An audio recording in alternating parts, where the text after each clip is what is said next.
The creatures who are born out of hatred and greed are called villains. They are the ones who end up society and civility as we know it.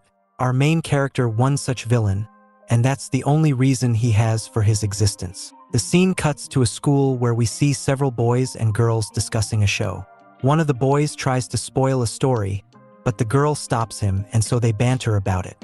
Our main character, Kim Dong-jin, finds all of the people and things they do pathetic and meaningless. He just stares at them laughing and enjoying life and sees the time when he had taken the lives of each and every one of them without exception. After all, it's no use keeping them alive as they're only baggage to society. And they only get in his way of finding out who the one who THRNS back the clock is. Just then, we see one of the zombie girls start calling out Kim Dong-jin's name constantly. Back to the present reality, we see that the girl in on his face and is asking Kim Dong-jin why he has been staring at them for so long. Kim Dong-jin refuses to answer, deeming it worthless and a waste of energy. The girl keeps asking him if he has an issue with anything they're doing, or maybe even Kim Dong-jin has a crush on the girl and that's why he stares at them. Kim Dong-jin ignores all of this and thinks that he is just too tired to finish her off for good. The girl is disappointed and lets it go. Just then, a loud and happy-go-lucky boy comes into the classroom and starts talking to Kim Dong-jin. He calls out to him, asks him how he has been, and says a lot of different things to him. However, just like before, Kim Dong-jin refuses to answer. This makes the girl question the guy why he always insists on pretending to be Kim Dong-jin's friend when he doesn't show any interest or never replies. The guy gets comedically emotional and asks if she doesn't see the depth in the look that he has on all the time. The girl says that there is no depth or coolness to someone when they look straight at people like a damned pervert. The girl asks if he never gets tired from trying every day, to which the guy says that a man's bond is not formed in a day, and asks Kim Dong-jin for approval. Kim Dong-jin, however, is using his supernatural abilities as a villain to spin around two pens by wiggling his fingers and then using those pens to shoot right the foreheads of the guy and the girl. Kim Dong-jin says that those guys are so loud that it's annoying for him. He tells them to continue their stupid games among themselves and leave him alone. This shocks everyone in the class as they can't believe what just happened. Just then, the things around Kim Dong-jin goes black and white, and it seems like time is turning back to when everything was normal. He sighs as it happens again. They're back in the immediate past where they were arguing about making too many at being Kim Dong-jin's friend. Kim Dong-jin then simply gets off his seat and leaves the classroom. The guy tries to ask what happened, but Kim Dong-jin won't answer. He then decides to one day teach Kim Dong-jin the real fun and value of friendship. Meanwhile, the girl says that Kim Dong-jin probably doesn't even know who he is. After getting out, Kim Dong-jin thinks that he is probably stronger than everyone in the world, but he can't use that power to do anything he wants, because there is someone who always turns the time back and catches him in a time loop when he takes someone else's life. Kim Dong-jin knows that whoever that may be is nearby, and he needs to finish them off to get out of this damn time loop which he is caught in. We then learn that Kim Dong-jin has already done a lot of research. He knows that the time looper isn't in his class or class 9. In fact, he has checked most classes, and the only ones he is left to check are all the classes except for class 10 or the first years. He then activates his power and thinks that he just needs to finish off his opponent to figure it out, and he will do so one by one. Then we see two bullies bully a kid in the men's bathroom. They had told the boy to bring back cigarettes with him from the store. However, the boy tries to explain that he couldn't do it because there wasn't a nearby convenience store. One of the bully grabs him by the hair to hurt him and say that convenience stores are everywhere. They then ask the kid if he has money on him. The kid honestly answers, saying that while he has money on him, he needs to spend it somewhere else on something else. The kid gets hit for this repeatedly, kicked and stomped by the bullies. The bullies tell him to bring back 10 times the amount of money he has now. Next time, the kid asks how will he possibly manage to bring that much money to school. He instead promises to buy whatever they want him to buy for school. This angers one of the bully, who considers it useless. He tells the kid that he would be better of being not alive, before they both beat them up viciously. That is when Kim Dong-jin comes to the bathroom, and they get annoyed by his appearance and tells him to leave. Kim Dong-jin ignores this and goes about normally, but the bully is mad and approaches Kim Dong-jin and tells him to follow what he says. Still not getting an answer, he grabs his head and pushes it to a wall. However, it has no effect on Kim Dong-jin, who then activates his power to throw away one of the bullies through the wall, making bricks pierce through his vital organs. This makes the victim kid feel secure and he thanks Kim Dong-jin for it. But being a villain, Kim Dong-jin finishes him off too. Then he gets to the other bully to finish off, but then time revert backs to when he was first approached by bully. The same thing went down and the bully pushed his head against the wall and then kept on assaulting him with punches and kicks. It leaves him bloody and bruised up. Kim Dong-jin doesn't want to fight back because it will be a wastage of his power to use it on a normal bully when he is hunting for the time looper. He thinks humans as weird creatures who don't understand doing things in moderation. That is when the pretend friend from earlier shows up and knocks out the bully with a punch. He verbally berates him for touching his friend Kim Dong-jin. And all of this makes Kim Dong-jin a bit happy as he realizes that there is some good to humans too. The guy then asks Kim Dong-jin if he was okay and was trying to take him to the infirmary, but Kim Dong-jin finally speaks and says that he has work and needs to leave school early today. The guy then says that he will ask the teacher to let him go early and so on. For the first time, Kim Dong-jin almost wanted to thank a human, but he can't fall for it and needs to be on his journey of being a villain. We then see that a girl has someone on her door. The girl goes to check who is it, and she is told that it's her downstairs neighbor, who had come to tell her that she is making too much noise and to tone that down. The girl says that she wasn't really making that much noise and that she wasn't even going that hard on the workout.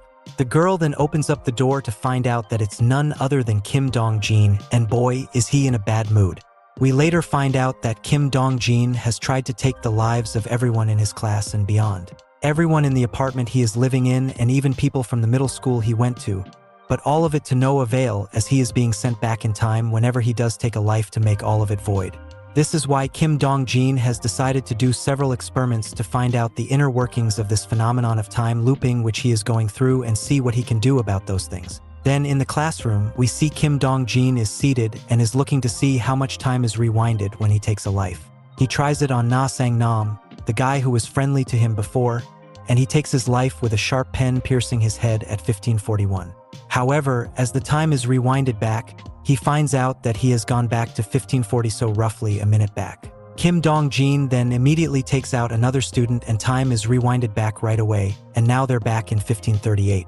So Kim Dong-jin estimates that he gets sent back to about 1 to 2 minutes for every life he takes. He then decides to check the limit of how far back he can go with this life-taking spree, and so he goes forward and starts finishing off people and keeps going back in time until he has done it for 5 times in a row and gone back 8 minutes in time. However, after the 5th time of traveling to the past, Kim Dong-jin starts bleeding from the nose and his friend from before sees this and gets worried. However, Kim Dong-jin is annoyed by this and finishes him off once again.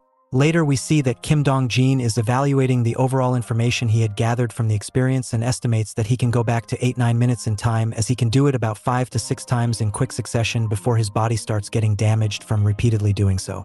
Later on, we see that Kim Dong-jin is floating high up in the sky using his supernatural powers, and he is about to check if taking his own life will cause him to go back in time as well, and if so, if it will be the same amount of time as taking other people's lives. However, before doing so, Kim Dong-jin has a slight contemplation as he wonders if he will even be able to come back to life and if doing all these things will go in waste and his life will go down in vain. However, Kim Dong-jin fights through the doubt and uses his supernatural abilities to transfer power to his hands, and he uses his hand to put extreme levels of pressure on his heart to make it stop and take his own life for this experiment of his. The pressure is so immense that he starts falling from the skies as he was levitating before, and soon enough he falls down hard in a garden. The friend who was nice to him before sees his lifeless body on the ground and quickly goes to him and sees that he still has life left in him, and ever so worried about him, the friend picks up Kim Dong-jin and tries to take him to the hospital as he is very hurt.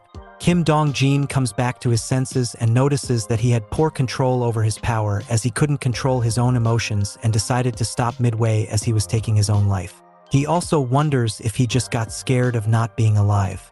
And so Kim Dong-jin gets up from the person's care and the friend insists that he must take him to the hospital as Kim Dong-jin is already very hurt. However, Kim Dong-jin uses his powers to pull in a truck towards him and make it run over himself and finish his own life. However, we then see that Kim Dong-jin has gone back in time.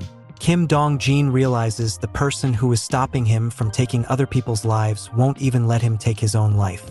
We then see that Kim Dong-jin has gone back in time and his forced friend is taking him to the infirmary on his back. On his way, the guy ends up running over a guy who was wearing a horse head prop and was crawling like horse. We then see the story of the guy who was playing the role of the horse. The guy was forced to kneel down on all fours and made to make sounds like a horse as others laughed, and two girls sat on his back to take a picture. A guy takes the pathetic picture of the two girls sitting on the so-called horse's back and put a filter on it. However, the girls don't like the picture and start yelling at the poor guy for not doing it properly and to their likings. One of the guys come and puts him down with a horse mask and tells the girls that it's easier for them to put a horse mask on the guy than doing filters. And so they bully him into wearing a horse mask. He still needs to walk on his fours and make sounds of a horse as everyone laughs and makes fun of him. Then the first-year students are passing by, and one of the guys bullying the poor kid tells him to pay respect to the juniors of them. And so the poor kid is made to ask for carrots from his juniors as he needs to act like a horse. That is when Kim Dong-jin and his pretend friend run him over and he gets hurt. All the bullies make fun of him when one of their allies comes and says that two guys from before just hit him and he wants revenge from them. The leader of the bullies, a huge guy, puts shame to the guy who just got beaten up and asks him for the name of the guys who just beat him up to identify them. The guy who got beaten up says that he doesn't know the name of the big guy carrying. However, he knows the name of the guy being carried, that being Kim Dong-jin. The guy also warns the huge leader of bullies that the guy who is carrying is quite strong and is quite skilled at fighting, but the leader of bullies laughs it off, saying that as one of strongest entities in the school, he has no reason to be warned about some random guy. The huge guy then tells the poor guy wearing a horse mask that he needs to figure out who those guys who beat up his friends were and bring them to him soon, or else there will be a massive price for him to pay as punishment. The poor kid in a horse mask is a bit conflicted as to what he should do about this whole thing. However, that is when the bullies start the countdown for him to get up and go to the mission that was assigned to him, so the poor kid has no choice but to go after and somehow bring those guys to the bullies, or else he is going to be toasted by those bullies. Meanwhile, we see that Kim Dong-jin has put his pretend friend to sleep as he says that he finds it annoying how the guy tries too hard to do anything for him and won't even let him go when he is doing it, so he used his special powers to knock him out. As he is about to leave, Kim Dong-jin realizes that there is one thing that he hasn't yet tried, and that is take the life of the nurse from the school infirmary and see if that affects anything, or it will be the same time looping for him again. And so he goes to figure out firsthand rather than speculate. That is when the poor kid who was being bullied comes and sees that the body of the guy carrying Kim Dong-jin is fallen on the floor, in a sleep-like state, and this weirds out the poor kid as he doesn't know why someone would be sleeping in the corridor. That is when the poor kid enters the nurse's room and finds out that the nurse's life is laying down lifeless in a pile of her own blood. This surprises the poor kid as he sees that Kim Dong-jin is the one standing over the body of the now finished-off nurse. The time-looping phenomena kicks in, and then we see that they've gone back in time to when the poor kid was still being bullied and was just told about the fact that he needs to bring back Kim Dong-jin and squad. However, he isn't responding because unlike others, whose memory of the time before the loop is erased and settles in like normal, the poor kid who was being bullied still remembers everything and feeling, so makes him feel the déjà vu as he had already seen this before. However, as they're yelling at him to get his attention, he remembers about what happened to the nurse and starts screaming in fear in front of everyone. Everyone is shocked and wonders if the kid had seen a ghost, and thus they start leaving.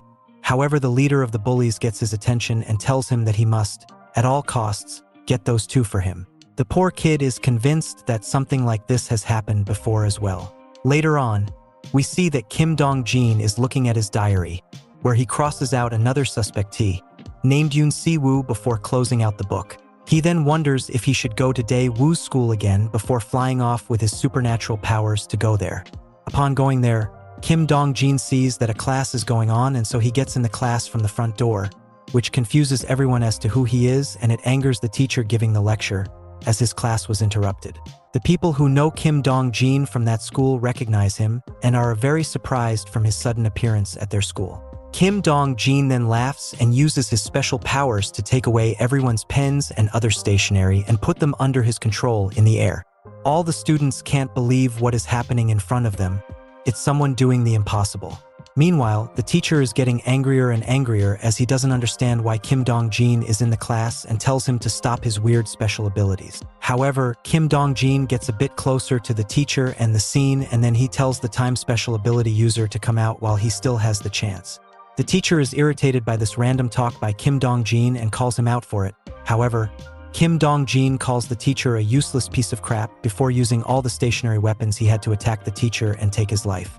Kim Dong-jin then gets angry and starts wiping out each and every student there, but it doesn't work out for him, as they got back into the past once again.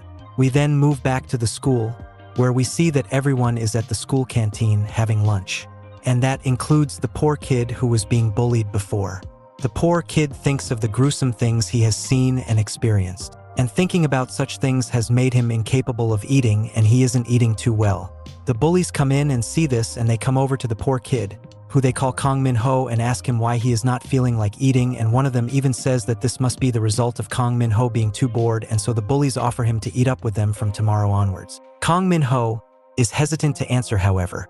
The leader of the bullies comes near him and asks him for an answer on whether he would like to meet up with them.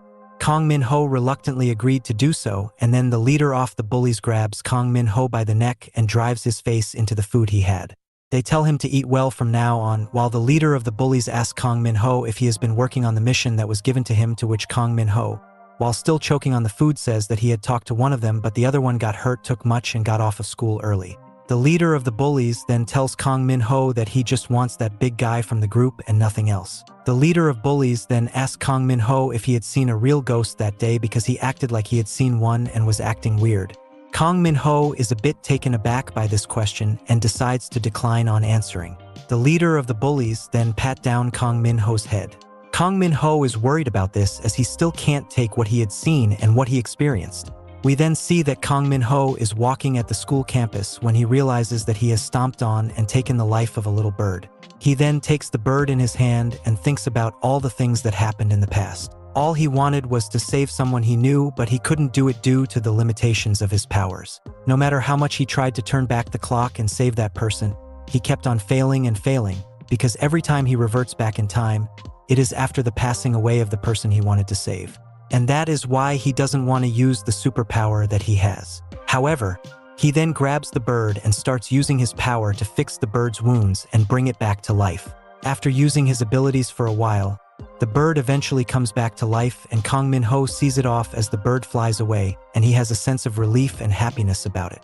However, he is quickly hit with the sadness of when his friend jumped off the roof of the school and wonders only if he could have saved people the same way he saved the bird. That is when Kim Dong-jin's pretend friend, Na Sang-nam, comes from behind to greet his senior Kang Min-ho. Kang Min-ho gets startled by this, and he quickly goes into panic mode as he asks Na Sang-nam if he saw what he just did, to which Na Sang-nam is oblivious, and so Kang Min-ho changes the topic quickly. Na Sang-nam says that they were supposed to go somewhere, and Kang Min-ho, with no real option, has to take Na Sang-nam to the bullies despite knowing all too well what will happen. Upon going there, Na Sang-nam and Kang Min-ho find out that there are a few of the bullies waiting, led by the leader of them, of course, the big man Hyeon Cheol. Hyeon Cheol stops smoking and flicks his cigarette towards Na Sang-nam before going near him and kicking him in the shin, which quickly results in Na Sang-nam losing footing and going down to his knees. Then, Hyeon Cheol hits a very hard slap to Na Sang-nam's face, which bruises his face up. As Na Sang-nam sits there, Hyeon Cheol confronts him, saying that he really smells like sweat up close, and asks if he really is good at fighting. Na Sang-nam is embarrassed and doesn't answer. Hyeon Cheol further goes on and asks just whose friend did he think of attacking and why did he attack his friend to begin with. Na Sang-nam says that it's because of his special friend that he decided to attack Hyeon Cheol's friend. Hyeon Cheol laughs and sarcastically asks if Na Sang-nam and Kim Dong-jin are dating or not. Na Sang-nam says that he has his reasons to be protective of his friends and that Kim Dong-jin is someone who he will protect at all costs. After all, Kim Dong-jin is his savior. Hyeon Cheol finds this ridiculous and tells Na Sang-nam that this is not a movie set and that if he really cares about the guy that much, he should go and hold hands with him as he walks away. Na Sang-nam reaffirms that he really will defend his friend with his life, to which Hyeon Cheol asks if he will even be thanked for it. Na Sang-nam replies saying that he most definitely will. Hyeon Cheol laughs it off and gives his friends an order to beat up Kang Tae-jin tomorrow, and even allows them to do anything to him. Upon realizing his friend is in trouble, Na Sang-nam gets up and gets near Hyeon Cheol and tells him that there's a mosquito on his cheek before delivering a thunderous slap that knocks Hyeon Cheol out senseless and leaves. The lackeys of Hyeon Cheol tell Kang Min-ho to not tell anyone about this. Meanwhile, one of them is really impressed by Na Sang-nam's power. After the problem, a distressed Kang Min-ho walks away from the scene and he goes past Kim Dong-jin, who is now planning on taking the lives of the second years, now that he is done taking the lives of the first-year students. Next up, we see that the second years get told to draw an inner self-portrait to express their inner feelings. Meanwhile, we see that Kim Dong-jin has arrived to the second year's floor. Kang Min-ho draws an inner portrait that is divided in two, one side with light, happiness, and animals, the other side with dark, sorrow, and hell. As he colors the dark side, we see that Kim Dong-jin enter the second-year classroom. However, it is not Kang Min-ho's class, as we see that Kang Min-ho clears up another class first. Meanwhile, the teacher sees Kang Min-ho's inner self-portrait and praises it for creativity and asks Kang Min-ho if it represents his two sides. Kang Min-ho says that it's just his fear of the afterlife. The teacher understands this and also asks if animals are a big part of his life, to which Kang Min-ho agrees. It is then that Kim Dong-jin enters the room. And upon entering, Kang Min-ho feels his undeniable aura, the one that has been troubling him for a long time. The aura is very bad. Meanwhile, the teacher is shocked to see this random kid enter her class and tells her to get out of the room and go to his own class. However, Kang Min-ho tells her to stay away from him, but it's too late as Kim Dong-jin uses a paper file and throws it to the teacher and slices open her neck, which leaves bleeding and down on the ground.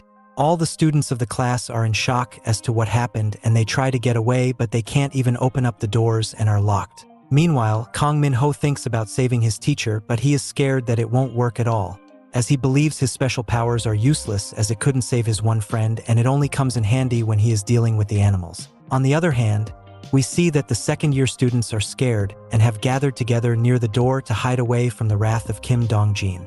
One of the students try to guard with a chair, but Kim Dong-jin moves forward to see them. However, as he is going to those students, Kim Dong-jin notices that Kang Min-ho and him healing up the teacher he took out with his special ability. This enrages Kim Dong-jin as he is sure that this person is behind his suffering, and so he goes forwards to attack Kang Min-ho, saying that he will finish off an ability user like Kang Min-ho and throws a piece of sharp rock towards him to finish him off for good. Will it hit Kang Min-ho? The story continues, and we see all the carnage from Kang Min-ho's point of view, how he was surprised seeing a student like Dong-jin suddenly going rogue and using his abilities to take the lives of fellow students, and even the teacher. Min-ho sees the teacher passing away in front of his own eyes, and as much as he wants to save her, he feels like it is useless because he once failed to save someone very important to him, and that is why it is useless. However, if he doesn't do it now, it will be a little too late, and that is why he used his time loop ability. Min-ho, however, wasn't satisfied from the time loop, as he wasn't able to go back enough in time to keep his teacher and others safe, and he understands that Dong-jin will attack at any point. Just then, a pissed-off Dong-jin saw Min-ho looping back the time, and he decides to end the cycle of looping by finishing off the guy, and he decides to use a pointy rock to pierce through the heart of Min-ho. However, as the rock is about to hit Min-ho, everything just stops in motion. Min-ho wonders just what had happened, as he didn't do anything, and he understands that everything has gone into extra slow motion, which is why he is still alive. Min-ho then tries to move around, however, his body feels too heavy, and he is unable to do so, and then it suddenly felt like everything around Min-ho was breaking like how glass shards break. It felt to him like everything was ending, and he was unable to do anything. Later on, Min-ho suddenly wakes up from his sleep and yells out. However, he is not in the situation from before, he is back in time, and not just by the little time loops that he usually does, he has gone back a lot in the past. Everyone in the class makes fun of Min-ho for being a weirdo who yells out. However, Min-ho is not focused on that, as he is weirded out by just how they went back so much in time, because usually, they only go back to just before the passing away of the person he intends to revive, so he wonders if that glass-breaking moment caused something in the system to glitch. Min-ho is also worried because he wasn't the one who did it, he wonders who caused this. On the other hand, we see Dong-jin standing near the stairs, feeling all exhausted, wondering just what was the feeling that just hit him. Dong-jin also thinks just why they had gone back in time, because usually he would have to take a few lives for the time loop to get activated. However, he didn't take any lives this time, so this time loop comes off as very weird to him, to say the least. We then see Dong-jin calming himself down and thinking what he needs to do next. Dong-jin realizes that he came back to the time before he decided to go and attack the second years, and wonders who might have caused such a huge time rewind, and he comes to the conclusion that he must take out everyone in the second year to know for sure, and thus he decides to back to his usual life-taking spree. Meanwhile, at the classroom, we see the usual events playing out again, as the teacher talks about making portraits for assessment, and this scares the heck out of Kang Min-ho, as he realizes that this just means that Kim Dong-jin is just around the corner, and he is going to take everyone's lives again.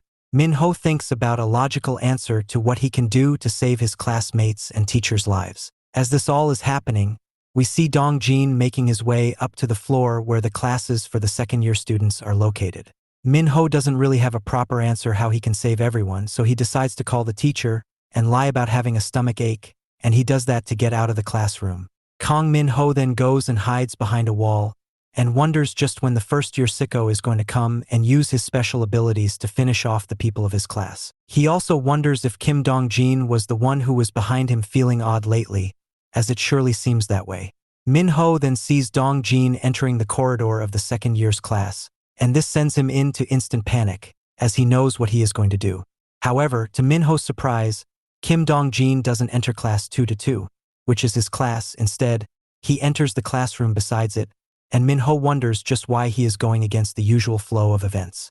Then it occurs to Min-ho that Dong-jin probably even took the lives of the other classroom before he attacked their room, and this makes him understand that he must do something, and he must do it quick or else he wouldn't be able to save them.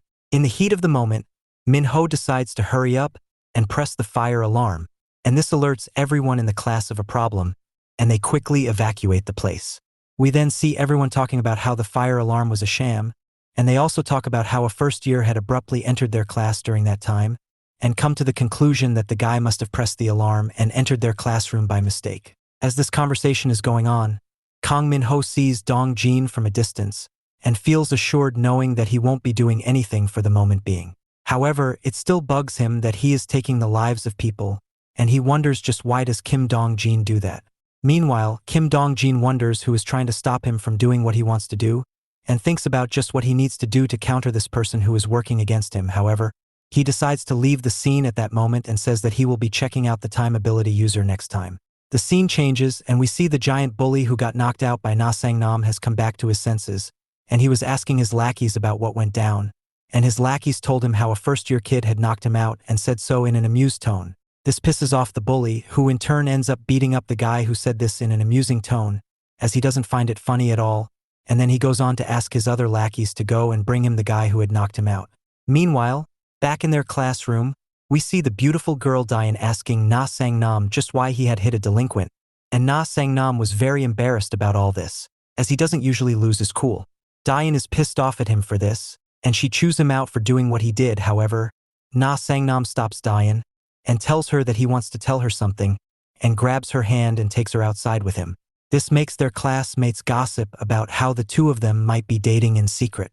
Outside of the classroom, we see that Na Sang-nam had bought Diane a drink, and with that he starts to calm down and talk. After talking for a while, Diane asks Na Sang-nam why he would do something that he would just end up regretting later on, and says that she is certain that those delinquents would surely come back to get him again. Na Sang-nam asks if they will come for real, and Diane tells him that it is obvious that they will, and she also wonders when someone like Na Sang-nam became a guy who would attack a person. Na Sang-nam says that he is more worried about Kim Dong-jin than anything else.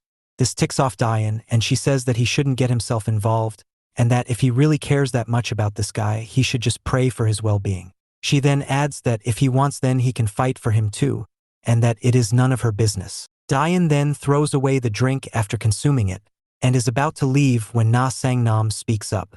Na Sang-nam says that if it weren't for Kim Dong-jin, then he wouldn't even be alive today. This part intrigues Diane, and so she decides to hang back and listen to the story of Na Sang-nam.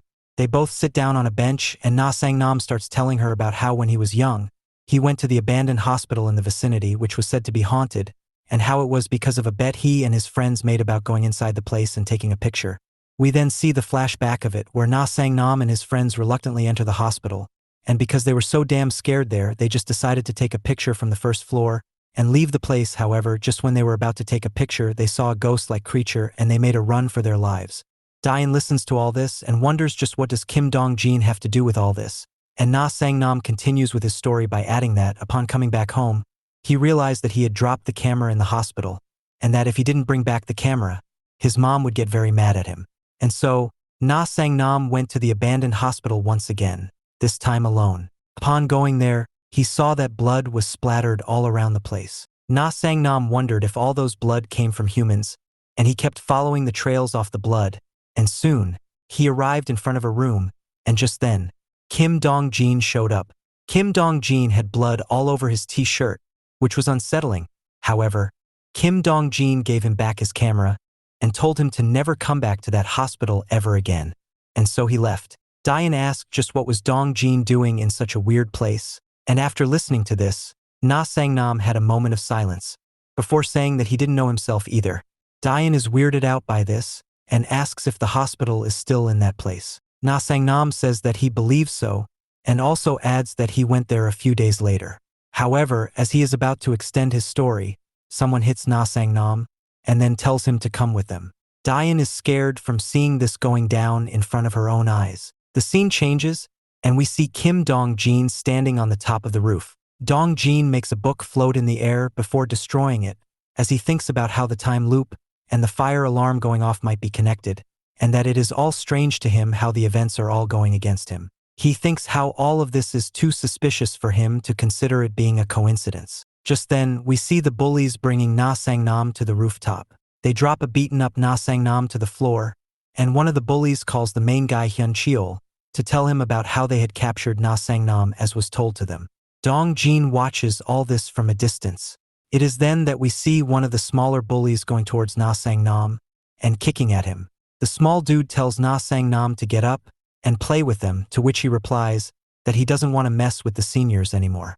However, as Na Sang-nam stands up, the little prick goes on the attack and starts throwing half-hearted hits at Na Sang-nam, before finally deciding to commit himself with a full-fledged roundhouse kick, which he funnily misses and falls down.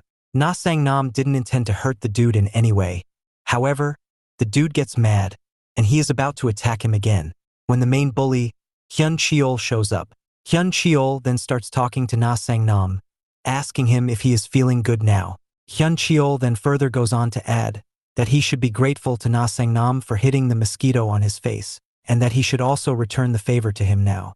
Hyun-cheol then tells his lackeys to grab a hold of Na Sang-nam, which they quickly go on to do, and as Na Sang-nam is left defenseless, Hyun-cheol hits him with a huge punch on the face, saying there was a mosquito there. The beatdown doesn't stop there, and Hyun-cheol then says that there is also a huge fly going around his body, and so he hits Na Sang-nam's body with a huge hook. Hyun-cheol still continues the beatdown, this time hitting Na Sang-nam in the midsection with a kick, saying there was a cockroach there. This leaves Na Sang-nam in a bad state, as he can't even stand, and is only standing because the lackeys of Hyun-cheol are holding him up. Hyun-cheol then starts talking trash with Na Sang-nam, asking him how it feels to get a taste of his own medicine. He further adds that Na Sang-nam enjoys fighting for the honor of his friends, and that is when one of the lackeys says that Na Sang-nam has a girlfriend too, and that her name is Diane. This excites Hyun-cheol, as he says that he now wants to meet Diane, and tells his lackeys to bring her.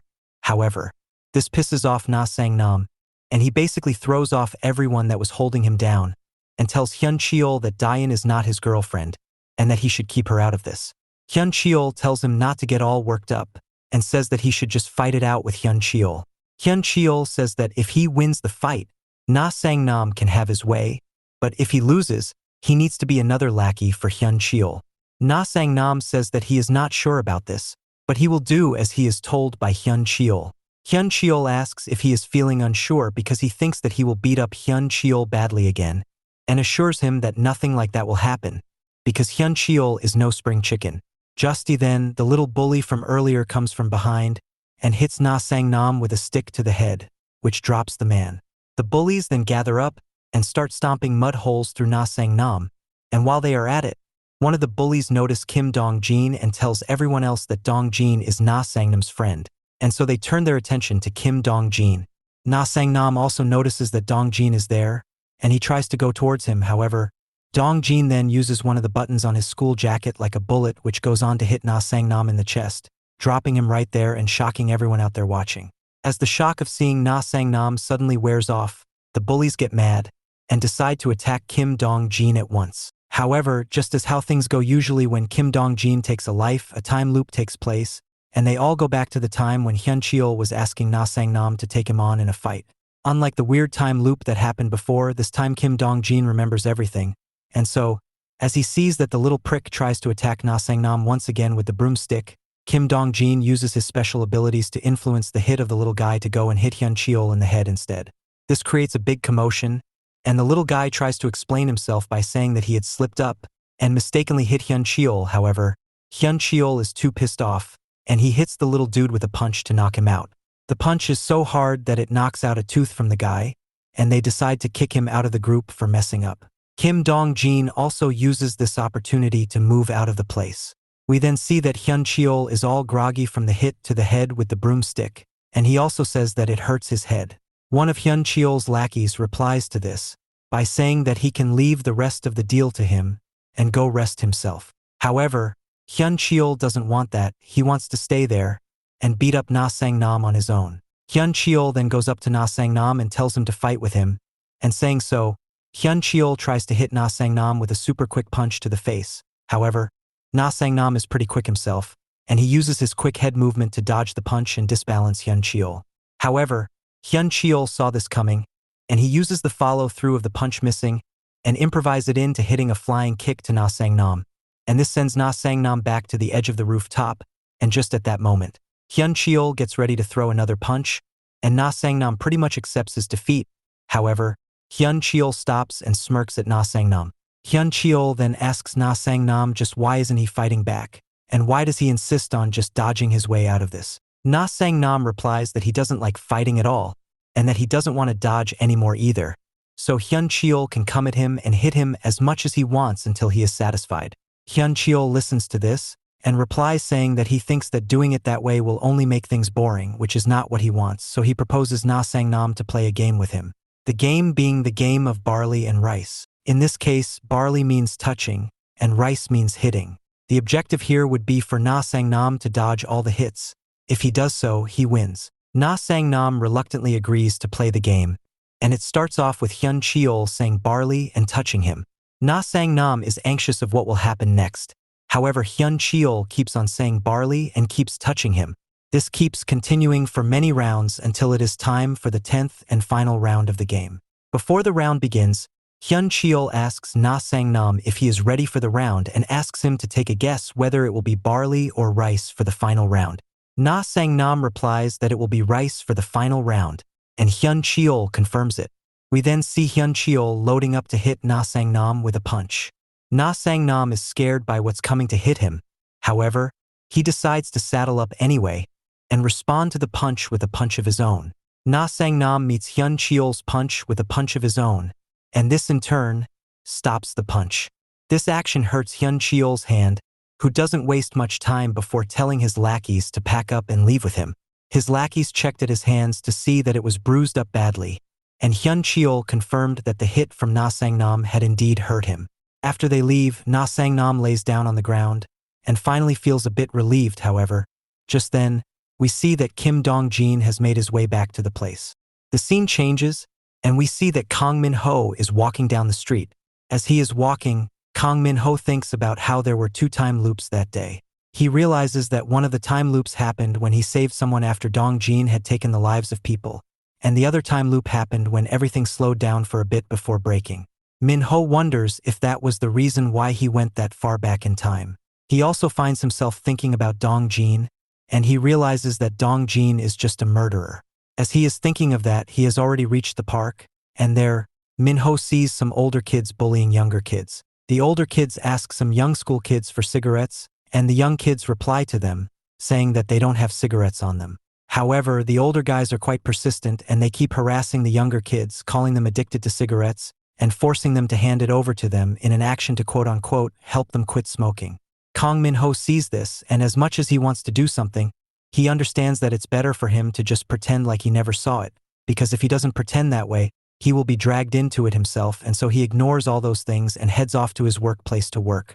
After his work hours are nearing its end, we see that Kang Min-ho is still stuck up on thinking about Kim Dong-jin. Min-ho wonders if it is the opposite for Dong-jin than what it is to him. He assumes that Dong-jin goes back in time every time he takes a life, and that he takes life every time, knowing what will happen, and still does it. Min-ho begins to think that Dong-jin might be someone who enjoys the act of taking others' lives for no reason. However, Min-ho quickly realizes that Dong-jin didn't look like he was enjoying it when he was taking lives. As he is thinking about that, Minho also remembers how Dongjin had called him a time taker, and he then starts wondering about just what a time taker is. Minho keeps wondering and gets questions like if time taker is someone who can reset time or go back in time. If so, it makes sense. It then occurs to Minho that Dongjin might be unhappy at the time being replayed, and it is plausible that he is looking for the person who is looping back the time. Minho comes to the conclusion that Dongjin is taking everyone's lives to bring out the person who has been looping back the time. However, that means that he won't stop until he gets what he wants, and Minho questions himself if it is safe for him to ignore someone like Dongjin. However, as he is thinking about different things, what shocks him is the thought of Dongjin remembering just who he is, and if he will be coming for him. The story then moves back to the rooftop, where Kim Dongjin has come back, and Na Sangnam asks him why he is back suddenly, and that wasn't he supposed to leave after being sick? This behavior from Na Sangnam pisses off Dongjin, as he doesn't like Na Sangnam being overly nice towards him, and he grabs his collar for that reason. Dongjin wonders just why Na Sangnam is so damn attached to him, to the point that Na Sangnam tried to show concern for him, even when he was passing away before the most recent time loop. Kim Dongjin then asks Na Sangnam why he is so nice to him, to which Na Sangnam replies by saying that it is because they are friends. Kim Dongjin scoffs at this and says that they are nowhere near being friends. Na Sangnam responds to this by telling Kim Dongjin that he had once saved his life. Na Sangnam then asks Kim Dongjin a question. He asks him whether or not he still takes the lives of pigeons. We then see a mini flashback, where Na Sangnam discovers Dongjin dissecting the bodies of pigeons which had already passed away at that point. Na Sangnam assures Dongjin by saying that he hadn't told anyone about this incident. Back to the present time, and Kim Dongjin has realized that Na Sangnam is the same kid that he had met years ago in the abandoned hospital. Kim Dongjin then gets himself together once again, before replying once again in his cold-blooded demeanor by saying that he doesn't take the lives of pigeons anymore. He is over that. However, nowadays he takes the lives of human beings. This shocks Na Sangnam, as he asks Dongjin just what he means when he says that he takes the lives of humans. Kim Dongjin replies to this by saying in a nonchalant way that he is going to do something truly outrageous in the school, and that it is going to be dangerous. So, if Na Sangnam has any will to keep living on, then he shouldn't come to school tomorrow because he is going to that outrageous thing tomorrow. The story then goes to another scene, where we see an old woman gathering stuff like plastic and cardboard boxes to sell them off later for a price. The old woman thinks to herself that she didn't do her job properly that day, and that she should have gathered more stuff. However, she also feels the need to hurry up, as her grandson is going to be back from work anytime soon. As this is going on, we see the bullies from the park again, and they are discussing about all sorts of unimportant delinquent crap, and the old woman goes near them to pick up some cardboard for her cart. As she is doing that, one of the bullies notices the old woman picking up those stuff, and yells at her to not do it. However, the woman doesn't listen to this, and this pisses off the guy who gets near her and asks her if she is deaf. The woman responds to this by saying that she is hard of hearing, but the bully is a bully, so he kicks her cart down, dropping all the stuff she had gathered until that point. The woman is devastated by this and apologizes to the bullies, saying that she had no idea that those stuff belonged to them. This makes the bully laugh as he says that those stuff did not in fact belong to him, but he brings out his lighter to burn them anyway. The woman tries to stop him from doing so, but the bully pushes her away and lights up everything she has gathered, making it fully useless as the woman watched on helplessly. Meanwhile, we see Kang Min-ho making his way out of work. Kang Min-ho thinks about buying something good for his grandmother, as he had just gotten his salary that day. However, as he walks towards the park, he sees the bullies bullying an old woman, and it is not any other old woman. That old woman is Kang Min-ho's grandmother, and she is getting bullied. We then see Min-ho going towards his grandmother and asking her what she is doing there, and his grandmother replies that he should just go home and that she will be back later. Min-ho doesn't want that though, and he asks his grandmother to join him home, and that is when the bullies speak up. The bullies tell him that his grandmother is playing with them and asks him if he wants to join in on the play as well. His grandmother then holds the leg of one of the bullies and asks him to spare her grandson as he has nothing to do with this. However, the bully gets annoyed by the old woman touching him, and so he kicks her. This shocks Min-ho as he goes to attend to his grandmother and wonders why the bullies would do this to an elderly woman. The bullies then drop alcohol on him and say that his grandmother ruined their drinking mood. After that, the bullies start kicking and beating the crap out of Kang Min-ho for no reason. Min-ho has no real answer to this, as he is not physically very strong, so he keeps getting beaten up by those guys. Meanwhile, far away somewhere, we see Kim Dong-jin practicing some technique. After practicing the technique for a while, he ends his training and concludes that this technique is good enough to finish off the entire classroom at once.